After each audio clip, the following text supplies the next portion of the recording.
The popular browser game, Vivid Army, has landed in the middle of a controversy after they used artificial intelligence to create promotional images.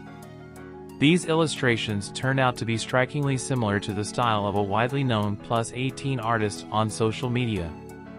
Although it was initially thought that Vivid Army had hired artist Ishikiai for this project, a clarification from the artist himself debunked this idea. Ishikiai claimed that he had not been hired and that the images were the result of an AI tool that mimicked his style. The situation has escalated to such an extent that Ishikiai announced that the matter will be investigated by the authorities, suggesting that it could lead to a lawsuit. Vivid Army used this AI tool for multiple promotional images, all of which mimic the artist's style. The debate over the use of these tools has gained momentum, as it raises the question of liability and ethics when generating content in this way. The case highlights the need for caution when employing these technologies to avoid situations of plagiarism. The outcome of this controversy is yet to be determined, and fans are keeping an eye on social media for Ishikiai's final verdict on whether or not he will file a lawsuit against Vivid Army. Users of a Japanese forum have noticed censorship in a promotional poster for the popular video game As a Lane. This modification involves the concealment of parts of the main female character's body. Although no explicit content is shown, this has generated speculation about the concern to avoid controversy with feminist groups. This incident arises in a context where women on social networks have criticized anime or video game advertisements displayed in public places. Even when these ads do not show explicit content, the criticism has led some companies to withdraw their advertising from these spaces. However, not all companies seem to be fearful, as some continue to display their ads uncensored. This situation raises a debate about the representation of female characters in the anime and video game industry, as well as the company's response to public opinion. The creators of Genshin Impact, miHoYo, have revealed exciting news for fans of Honkai Impact 3rd. The highly anticipated Part 2 of the video game is scheduled for release in February 2024, accompanied by a new anime adaptation. CEO, director, and founder of miHoYo, Lu Wei, introduced the announcement, sharing exciting details about the plot that will move to Mars and improvements to the combat system with the Astral Ring concept, promising an even more exciting and fluid gameplay experience. The gameplay trailer showed gameplay sequences, increasing anticipation among fans. A fresh and enhanced gameplay experience is expected in this upcoming installment. In addition, miHoYo also offered a first visual glimpse of the anime adaptation that will be released alongside Part 2 in February. The mystery teaser promises an intriguing plot during a quiet vacation trip, complete with perfect alibis and bizarre thefts in locked rooms. Honkai's Impact 3rd franchise has kept gamers captivated since its initial release in 2016. This sequel promises to take the experience to new heights, and miHoYo continues to impress with its dedication to high-quality storytelling and animation. Un comercial de McDonald Japan ha generado una olida de reacciones en las redes sociales. En el video de 20 segundos, se muestra a una familia disfrutando de comida de McDonald's en su hogar.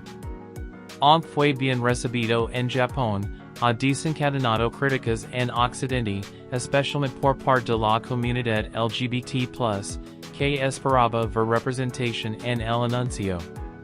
Mientras algunos elogian la representación de una familia tradicional, otros consideran que el comercial excluye a otros tipos de familias. La discusión ha llevado a reflexión sobre la representación en la publicidad y las percepciones culturales. El comercial ha avivado el debate sobre cómo las empresas abordan la diversidad y ha resaltado las diferencias culturales en la interpretación de la publicidad. McDonald's Japan, sin buscarlo, se ha convertido en un punto de discusión sobre valores y representación en la sociedad actual. The popular Date a Live franchise expands with a novel centered on Kurumi Tokisaki, the charming character who now becomes a cunning detective. Both author Koshiro Tachibana and illustrator Tsunako are collaborating on this new installment, titled Majitsu Tanti Kurumi Tokisaki no Jikenbo, Case Files of Magical Detective Kurumi Tokisaki, which promises to immerse fans in a thrilling mystery. The story takes us to a setting where Kurumi, now a college student, becomes a detective specializing in crimes involving magical artifacts. Her deductive skills are put to the test when faced with cases that defy all logic and common sense. The release is scheduled for October 20th this year, priced at 770 yen.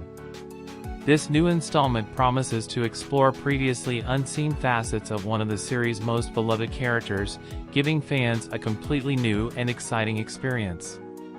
With the premiere of the anime's 5th season just around the corner, fans of Date Alive have much to look forward to and celebrate. Ayakashi Triangle enthusiasts are expressing their frustration and disappointment following what they see as the production's failure to deliver on its promises regarding the Blu-ray/DVD releases of the anime adaptation. The disappointment lies in the apparent lack of uncensored content on these physical versions. The television adaptation of Ayakashi Triangle's provocative manga included obvious censorship, large stickers covering parts of the female characters' bodies, and suggestive scenes. The production's promise to offer the full experience in the physical releases raised expectations among fans. However, upon receiving the first Blu-ray/DVD package, initial excitement turned to disappointment. Although the stickers had been removed, the scenes were still censored, this time by blacking out the areas in question. Fans consider this decision a rip-off, not receiving the promised product. Some argue that this reflects the decline of the anime Blu-ray/DVD market in the face of streaming platforms. Physical releases have become collector's items for devoted fans, and this situation reveals a lack of interest on the part of production and studios in maintaining fidelity to the original material. The Ayakashi Triangle community questions why a manga with erotic content was adapted if it was going to be censored in all media. The disappointment is palpable, and many hope that their criticisms will be heard for future releases.